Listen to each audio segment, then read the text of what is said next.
Thank you very much. What a great audience we've got here.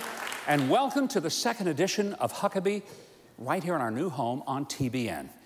Now, we had such an overwhelming response to our debut last week, but we're going to go ahead and do another show anyway. Because we love our new home in this beautiful theater in Hendersonville, Tennessee, which is just outside of Nashville, and we hope that you'll come and be a part of our studio audience. We really do have a great show tonight. But I do want to tell you some things I've been thinking about this week. During the 2016 NFL preseason, San Francisco backup quarterback Colin Kaepernick took a knee during the playing of the national anthem. Then he later sported socks at practice depicting police officers as pigs. Kaepernick claimed that he couldn't stand for the flag of a country that oppresses people of color and whose cops murdered people. His anti-America antics won him the attention he apparently was seeking.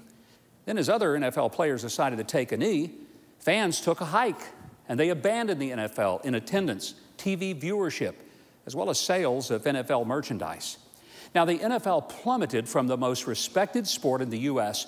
to fourth among major sports. TV ratings collapsed by 18% since 2015, and fans burned jerseys in disgust at turning a football game into a political protest. NFL Commissioner Roger Goodell, reportedly paid $44 million a year, showed the brilliance of a plate full of asparagus by not only siding against the fans, but failing to adhere to the NFL's own rules regarding respect for the flag and national anthem. President Trump weighed in with his ever-ready tweets, and some players made taking a knee during the national anthem a protest against the president. Well, I want to offer some perspective. What makes America extraordinary is that we have the freedom to protest real or imagined grievances. The First Amendment gives us the right to speak and even gives us the right to be wrong in doing it. But most of us are only free to use that right on our own time and our own dime. Meaning that if we're being paid a paycheck to perform a job, we aren't free to use our employer's time or our employer's workplace for our own personal tantrums. Such expressions, whether wearing clothing with a political message or screaming or carrying signs, that's the right of citizenship, but it is not the right of employment. So if Colin Kaepernick and other NFL players who make millions a year to play a game feel oppressed, it is their right to protest when off duty and not in a uniform that somebody else paid for and provided.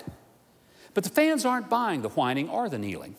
Most of those fans can never even afford a ticket to an actual game or even a trip to the concession stand at an NFL game.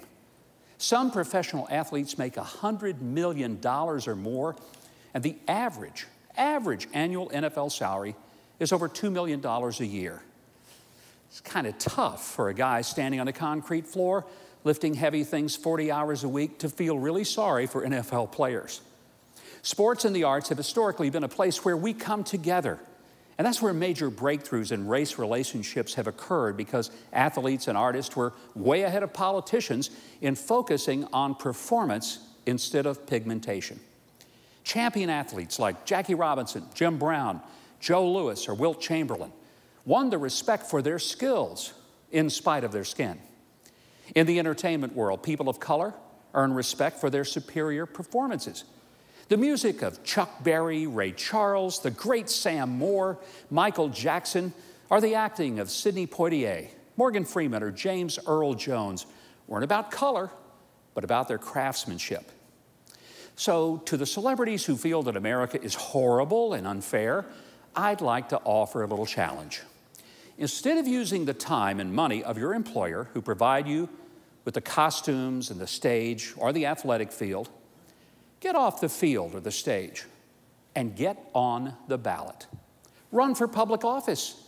Since you've got name recognition most politicians can only dream of, and you got way more money than most candidates will ever raise, take your grievances to the one place where you can actually affect change.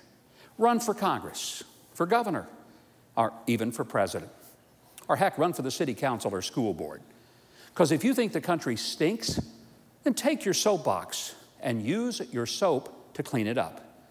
Do what people like I did. Give up your income and your benefits. Get your name on the ballot.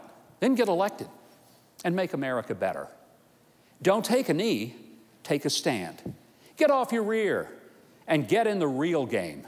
Let me tell you something. The pay in politics, it stinks, by the way, but at least we might take you seriously, that you really want to, if I may borrow a phrase, make America great again.